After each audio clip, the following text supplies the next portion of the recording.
Hi, this is Larry London. Welcome to the Voice of America. It's Border Crossings, and you're listening to the live music of Josiah Leming, who has a brand new album that is coming out, I guess, very soon in September. It's called Come On Kid, and the song we were just listening to is the title track from the brand new album, Come On Kid. Welcome to Washington, D.C. Josiah, welcome. Yeah, this is my first time, and thank you guys for having me. Yeah, what do you think of the city so far? Beautiful, beautiful. You know, we got in late last night. We were in the car a long time, but then we drove, and it was just weird driving by the White House, and it's just right there. You see it on the back of the dollar bill and whatnot, and there's it's the closest I'd Capitol ever and been everything. before, yeah. But we're glad you're here in D.C. Welcome to the nation's capital. And how's the tour going? You've been on tour for your new album for a while. Yeah, we've been on the road about a month and a couple of weeks, I think, about a month and a half. So it's exciting. You know, it's tiring, but it's been really good. Well, you know you've arrived when you play at a place called Chop Suey. You know you've arrived. Chop Suey, I guess in Seattle. No disrespect to my friends in Seattle, but interesting club. And you're jamming Java here in the Vienna, Virginia area? Yeah, you know, I think my kind of venues are intimate venues. I perform just me and the piano, and so I love to be up close and personal with the crowd. That's where I feel like I can make the most impact. So we chose these venues on purpose to kind of gear toward a more intimate, smaller show. You know, I feel like there's excitement that can flow through the people better. And how long have you been working on the new album? I mean, you were on American Idol Season 7, which was a number of years ago, and so this is your. Since then, I've been working on the recording of it. The songs span back to, I think, To Run, I wrote about four years ago, maybe. So the songwriting goes back about 4 years, and the working on the actual album goes back about 2. Now, I want to talk a little bit about American Idol. We'll go back, and then we'll go forward, but first let's go a little bit backwards. How did that all happen for you? The interesting story from what I read, but I'll let you tell your story. That you were kind of on the road and living basically in your car, and that's it. I was on the, well, you know, it's less of like a sympathy story and more of, I was a kid, I had nobody tell me what to do, I'm on my own, I'm making my own money, I had nobody in my ear, and so I crashed in the car, and I was on the road, and I got a call from my mother, and she was like, the auditions are coming to Dallas, and I was in Fort Worth at the moment, and I ended up missing those auditions, but I'd already dead set in my mind that I was going to do it, and so I went to Atlanta, and waited 13 hours, and for whatever reason they put me through, and it's very surreal still to this day. It's weird. It happens so quick, and it's so compact. What they shoot is everything you see because they've got it always on you. And so there's like this 2-day period in my life. It was just insane. Now, have you watched the show since you were on it? Has it changed your perspective? No, I haven't. Because I got picked up by Warner Brothers pretty much right after the show, and since then I've been kind of straight up in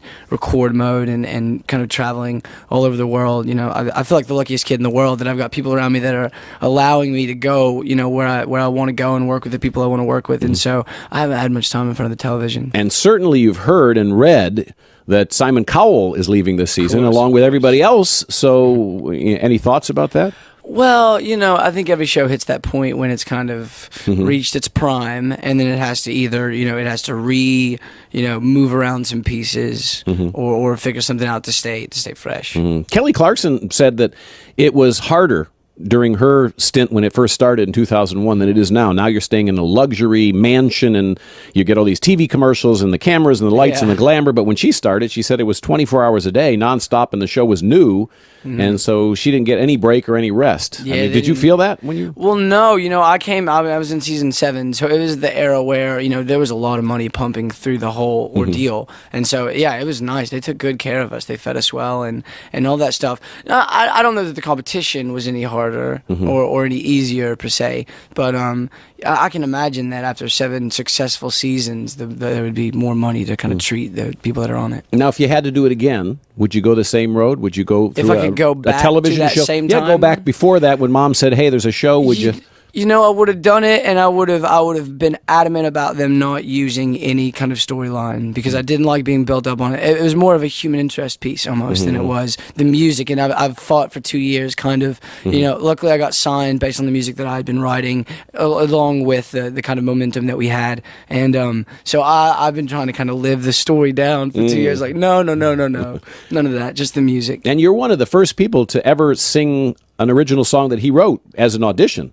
I think so. Yeah, there was no other choice for me. It was in my mind, if they weren't going to let me do that, or they weren't going to show that, or take me through on that, then I didn't want. It wasn't a show that I wanted to be on, and it ultimately led to my demise, wanting that kind of control on the show. But I don't regret that. I'd rather look back now and you see that things ended early, and know that I can still be able to make my own music, rather than someone having their stranglehold on me. I mean, that music is the reason I live. You know, if I can't do it the way I want to do it, I literally think I would just keel off somewhere. Did you get any good advice that you can share with other aspiring musicians who might be listening around the world? You just got to be yourself. You got to know who you are. There's nothing anybody can do for you that's going to be worth anything if you don't have a strong grasp of who you are and what you want. Sounds fair enough. And the album, I guess, is kind of autobiographical. These are all songs that kind of tell a story. You know, I'd never thought of it that way, but I keep hearing that, and I think so. I feel like if I don't have something to write about that I don't feel from like the depths of my soul, as dramatic as that may sound, I feel like I have no point to write unless I can really kind of tell a true story. And when you started this, you were dealing with a very serious personal battle, a personal issue anyway, a crusade. I guess your mom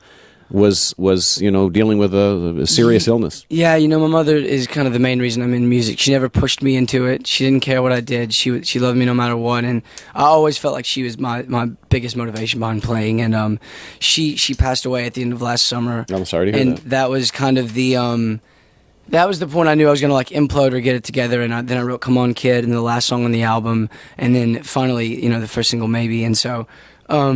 Yeah, those are the things that I feel the most. So music is my language. It's like sitting here talking to you is almost like speaking in Chinese or something. I don't know how to express myself through words. No, you're very articulate. So I feel like music is my way of really getting across my deepest emotions. Now, I ask this question all the time of songwriters, is that when you're writing, you must write hundreds of songs. How do you pick the 12 or 13 that you're going to put on your debut album? That must be one of the hardest parts of that whole process, is narrowing it down. It was very difficult, and what we did was we picked on a lot of different factors, mainly the ones that kind of turned out the best and were like the definitive versions of the songs. There are a few songs I know that I really wanted to be on it, but we just couldn't kind of nail down that version that we knew was the right version. Other than that, I think there are three types of songs on the album. There's the autobiographical songs like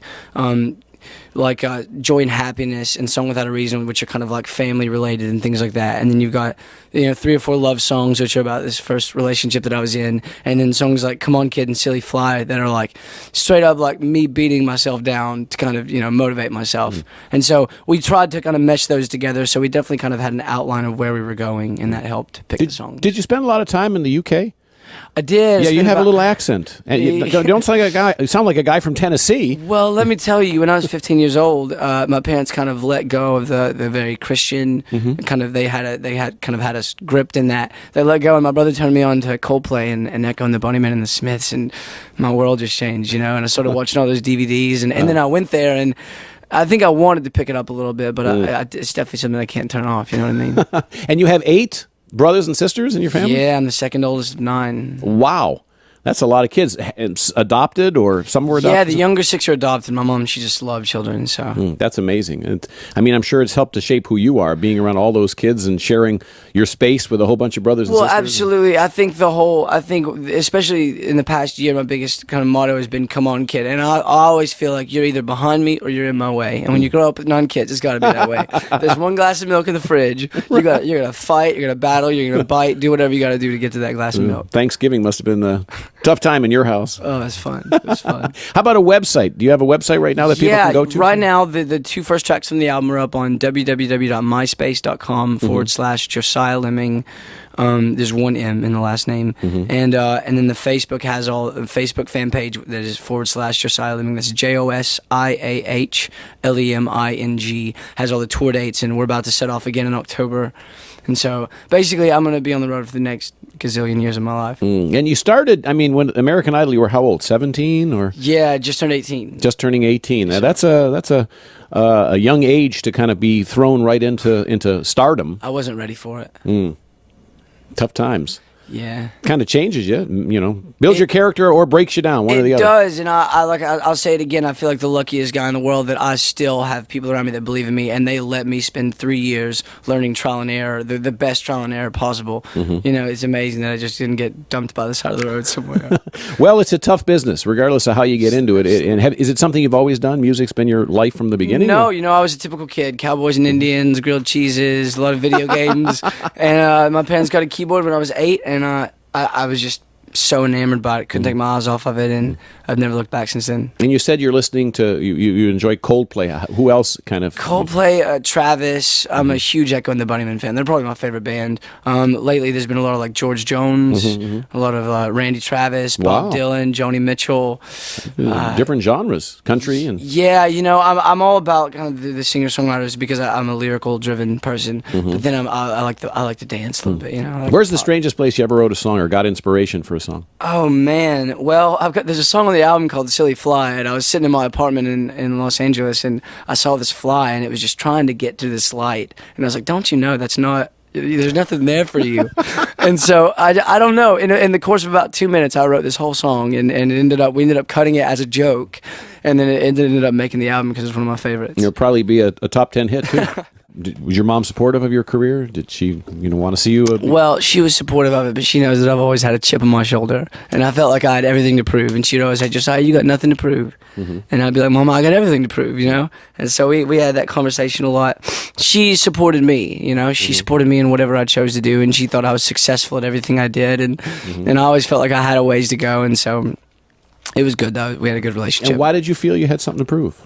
Where'd that come from? I still feel like I have something to prove. I don't know where it comes from. It's just inside of me. It's built in. Like I said, you're behind me or you're in my way, and I've got places that I want to go, and things that I want to do. And I know how music affected me as a kid, and I feel like there are kids out there that need that emotional valve that don't have it. And for me, my livelihood is my emotional livelihood, and so I'm only as in check as my emotions are, and I feel like I just want to get the music out there. Have you written for other people? No, I haven't. I can't. Well, hopefully that. You don't think you could? I don't know. I don't think so. No, because what I write is so kind of like personal, interlaced, and like when I write, it's all about the way that things come across. I don't know if I could trust that to somebody else. Is there anyone you'd like to work with or collaborate with? Yeah, lately it's been like I would love to do like a duet with like Garth Brooks or Randy Travis or something country wise. But I don't know. I've kind of been so much in album mode that my brain's kind of mush when it comes to everything else lately. Well, this is an exciting time, and I know it's getting even more exciting as it builds up to the actual release date. Warner's a great label. They've got some huge, catalogs of many, many great artists. So it's great people to have in your corner. And the album is Come On Kid, Josiah Leming. And so after the tour ends, then what's next for you? Well, I'll be back in LA for a couple weeks for the album release, and then I think we're going to New York to do one of the late night shows. Yeah, you've been on everybody. You do the Ellen Show, and MTV loves you. They've been talking about you. I know, dude. I'm so blessed to have people that believe in me enough to kind of give me that space and give me that time, and so we're doing that, and then I set back out on the road in October, and then I've been riding up a storm, so hopefully in December get back in the studio and start working on the next. No, can you tell us anything about any thoughts going through your head about the next album? I know this one just isn't even out yet, but what are you thinking about this next? How do you follow up your debut album? I have no idea yet. I have no idea. I think I've learned to say things a little better and a little easier. Like I've got a line that says, "I'd rather be locked in a cage with a tiger than stuck in this town with you." So that's great. That's one that I'm excited about. That's really, really great. I appreciate that. Now, talking about audiences and whatnot, I don't know, have you done much international touring? You've been to the UK. Have you performed there? I have performed once, like this open mic night. My biggest regret is when I was over there not playing out constantly, so I'm just dying to get back. But, one step at a time. I think sometime next year, we're definitely looking at going over there for a month or so. Please go out and get a copy of the new album and go online. You can buy it on your website, I guess? Yes, sir. And it'll be out on iTunes on September 14th. All right. And I have hard copies on the tour with me. Excellent. Go out and see him. If you're coming to the States and you want to check Josiah out on stage, check the website out, Josiah Leming with 1M.com. Yes, sir. And thank you so much for coming on the show. Thank you, guys. It's a pleasure to have you. We welcome you back anytime you're in D.C. Perfect.